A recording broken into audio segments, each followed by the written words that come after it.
Shalom Bapak Ibu sekalian semuanya. Selamat jumpa kembali dalam ibadah online Gereja Robert Jemaat Gilead di Lipo Cikarang, Minggu 4 Oktober 2020. Adapun tema yang saya ambil pada pagi hari ini adalah berjudul Pilatus, Oh Pilatus. Semua orang berharap bahwa keputusan yang diambil oleh hakim yang adil, yang agung adalah yang terbaik. Dan itu pun yang terjadi pada zaman Yesus hidup. Orang membawa Yesus ke hadapan Pilatus sebagai penentu keputusan terakhir dengan harapan keputusannya adalah keputusan yang terbaik. Tapi sayang, Pilatus sebagai hakim yang dipercaya pada zaman itu oleh Kaisar Romawi, oleh bangsa Yahudi, oleh bangsa-bangsa lain sekitar itu, dan dianggap sebagai orang yang paling adil, justru dia melakukan tindakan kekeliruan. Ini yang akan saya bahas pada pagi hari ini. Adapun nats pokok kita terambil dari Matius pasal 27 ayatnya yang ke-24. Kita dengarkan bersama-sama ayat ini dengan baik. Matius 27 ayat 24. Ketika Pilatus melihat bahwa segala usaha akan sia-sia, malah sudah mulai timbul kekacauan, ia mengambil air dan membasuh tangannya di hadapan orang banyak dan berkata, "Aku tidak bersalah terhadap darah orang ini. Itu urusan kamu sendiri." Ya, inilah tipe daripada seorang yang bernama Pilatus, seorang yang begitu dikagumi, yang begitu dipercayai oleh orang Yahudi pada zaman itu, juga termasuk oleh Kaisar Romawi. Ketika ia mendapatkan satu masalah yang begitu sulit, dia ingin mencoba membalikan, walaupun dia tahu dia dapat memutuskan, tapi sayang sekali dia berusaha lari dari masalahnya itu sendiri. Marilah kita belajar dan menghindari sikap yang Pilatus ambil ini.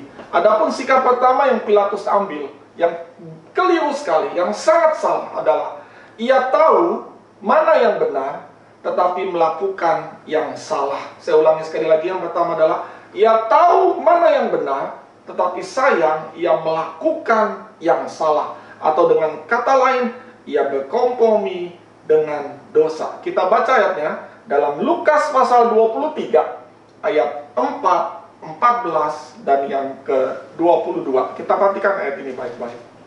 Lukas 23 ayat 4. Kata Pilatus kepada imam-imam kepala dan seluruh orang banyak itu, "Aku tidak mendapati kesalahan apapun pada orang ini." Ayat 14. Dan berkata kepada mereka, "Kamu telah membawa orang ini kepadaku sebagai seorang yang menyesatkan rakyat.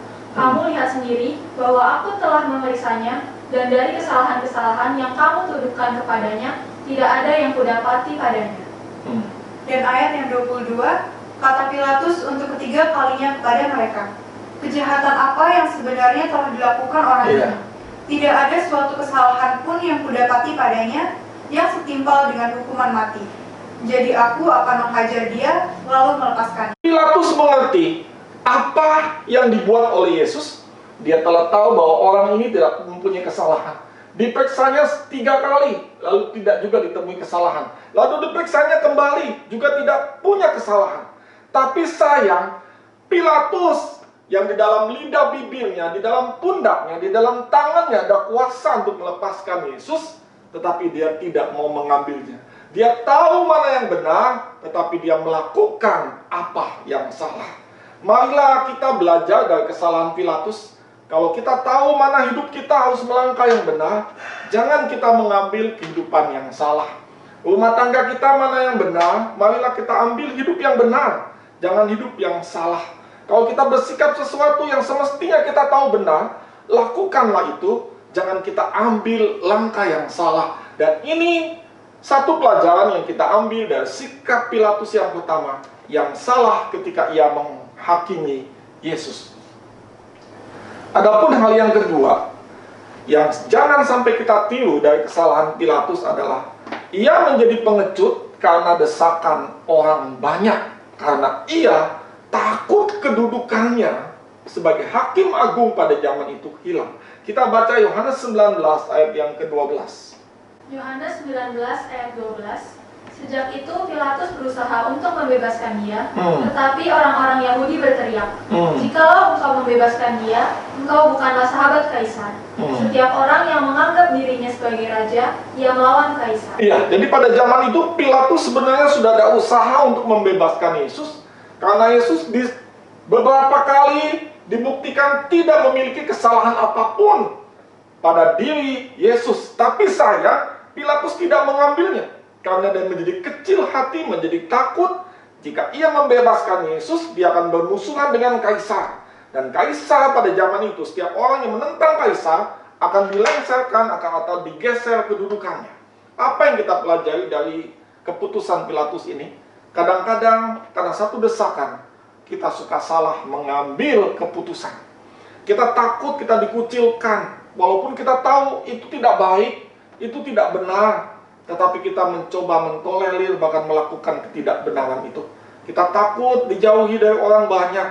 Kita takut posisi kita diambil oleh orang lain, atau kita diberhentikan. Akhirnya kita mengambil satu tindakan yang sebenarnya bertentangan dengan firman Allah. Hal ini marilah kita belajar untuk tidak mencontoh atau meniru Pilatus yang mengambil tindakan yang keliru, walaupun dia tahu itu adalah salah. Adapun yang ketiga yang membuat Pilatus salah mengambil tindakan adalah ia lari dari tanggung jawabnya. Matius 27 ayat yang ke-24. Kita dengarkan ayat ini bersama-sama.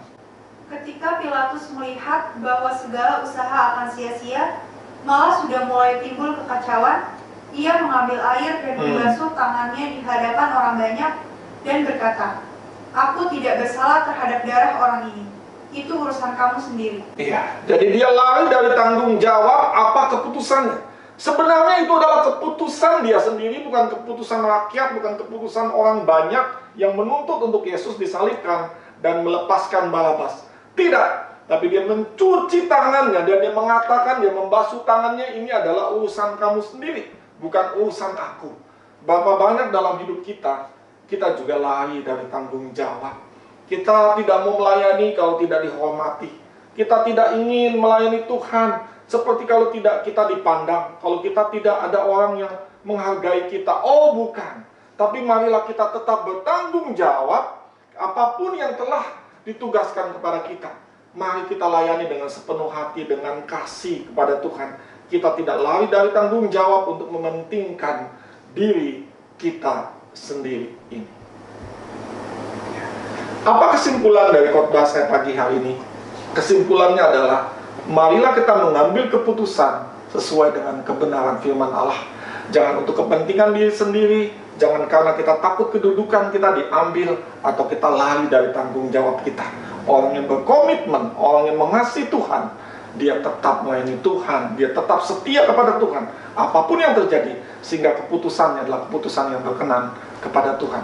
Ada seorang teolog bernama Warren Wiersbe, dia mengatakan begini, orang munafik memutuskan perkara berdasarkan kepentingan. Siapa itu orang munafik? Orang munafik adalah orang yang tahu kebenaran, tetapi tidak mau melakukannya. Sedangkan anak Tuhan memutuskan perkara berdasarkan firman, bukan kepentingan. Saya baca sekali lagi. Orang munafik memutuskan perkara berdasarkan kepentingan, bukan kebenaran Allah. Tetapi anak Tuhan memutuskan segala perkara berdasarkan firman, bukan kepentingan. Walaupun mungkin itu tidak mengenakan, tapi kebenaran firman Allah dalam memutuskan segala sesuatu dalam hidup kita perlu kita utamakan. Mari Bapak Ibu saudara yang kasih dalam Tuhan, kita siapkan hati kita untuk menyambut sakramen kudus ini. Kita nyanyikan pujian Satu Dalam Roh.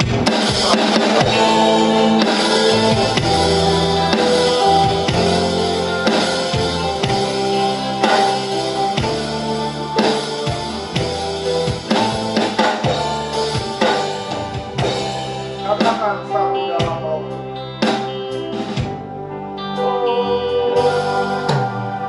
Satu dalam roh, satu dalam firman-Mu, satu dalam kasih Tuhan,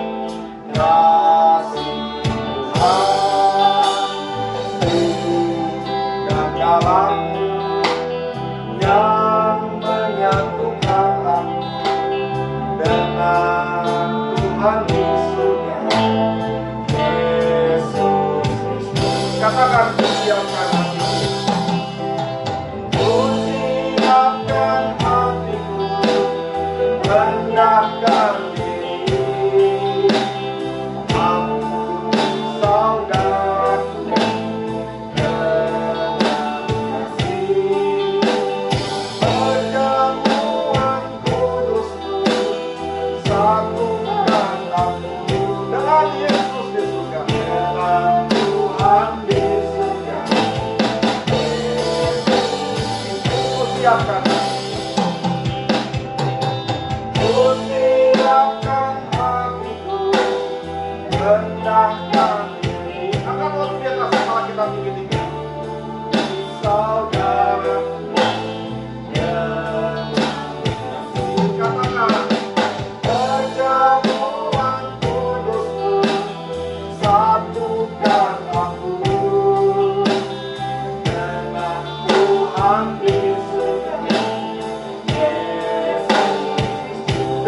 Tuhan di surga. Dengan Tuhan di surga. Sekali lagi katakan. Dengan Tuhan di surga.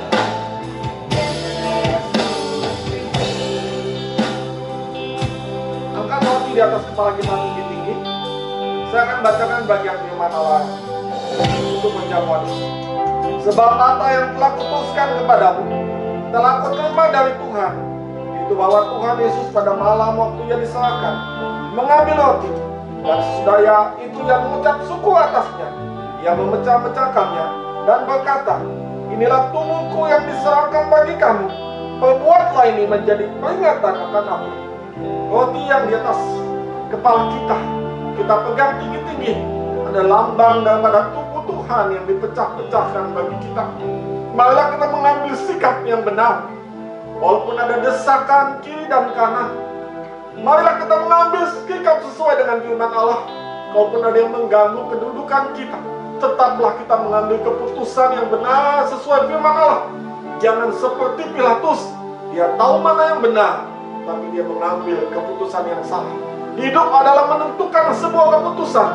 Sebab itu, marilah kita mencontoh Kristus yang tetap mengambil langkah untuk siap menunaikan tugas kasih-Nya di atas kayu salib, mati bagi kita semua. Roti yang lambang daripada tubuh Tuhan ini, hari ini kita peringati untuk mengingat cinta kasih Tuhan. Kita makan dengan iman dalam nama Tuhan Yesus Kristus.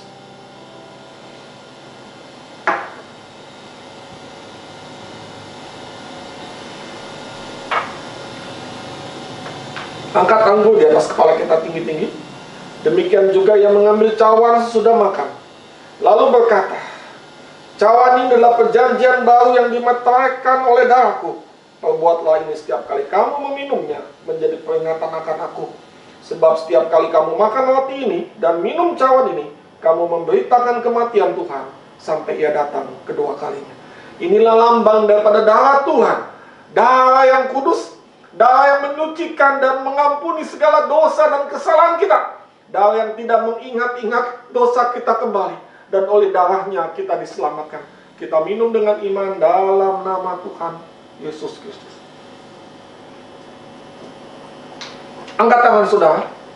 Marilah kita senantiasa menjadi orang yang selalu mengambil keputusan yang tepat, mengambil keputusan yang sesuai dengan kebenaran firman Allah. Apapun kondisi hidup kita yang terjadi, saya percaya Tuhan pasti membela dan menolong kita. Kami berdoa ya Tuhan, melalui mimbar ini, melalui Tuhan rekaman ibadah online ini, kalau ada yang mendengar firman ini, yang sedang bimbang dalam mengambil keputusan, Tuhan tetapkan hati mereka untuk mengambil keputusan yang benar. Kalaupun itu sulit, Tuhan berikan kemampuan kepada mereka, agar keputusan yang diambil dalam hidup ini adalah sesuai dengan kebenaran firman-Mu. Siapapun kami, Tuhan tolong hidup kami. Tuhan memberkati kami. Pekerjaan, usaha, rumah tangga, profesi kami, masa depan kami. Kami ingin mengambil keputusan yang benar, supaya melalui hidup kami, firman Allah terjadi, dan nama Tuhan ditinggikan. Kita tetap arahkan hati kita kepada Tuhan. Kita pulang menerima doa berkat ini. Saudara-saudaraku yang kekasih dalam Yesus Kristus, marilah kita mengangkat tangan untuk menerima berkat Allah. Marilah kita mengarahkan hati kita kepada Tuhan dan hadirat-Nya. Maka berkat Allah akan memenuhi hidup kita. Berkat Allah akan memenuhi keluarga kita. Berkat Allah akan memenuhi kesehatan kita. Berkat Allah akan memenuhi pekerjaan kita. Sebab itu jadilah saluran berkat bagi sesama. Jadilah terang dan jadilah saksi. Milikilah hidup yang berkemenangan dimanapun saudara berada. Dan akhirnya saudara-saudara kekasih, mari kita pulang dengan berkat dari Allah Bapa, kasih karunia dan damai sejahtera dari Tuhan kita Yesus Kristus, dan persekutuan dengan Allah Roh Kudus akan menyertai kita sekalian. Mulai hari ini sampai Maranatha, Tuhan Yesus datang yang kedua kalinya. Dengan segala kerendahan hati, sidang jemaat menerima berkat ini, semua berkata, amin. Tuhan Yesus memberkati kita semua.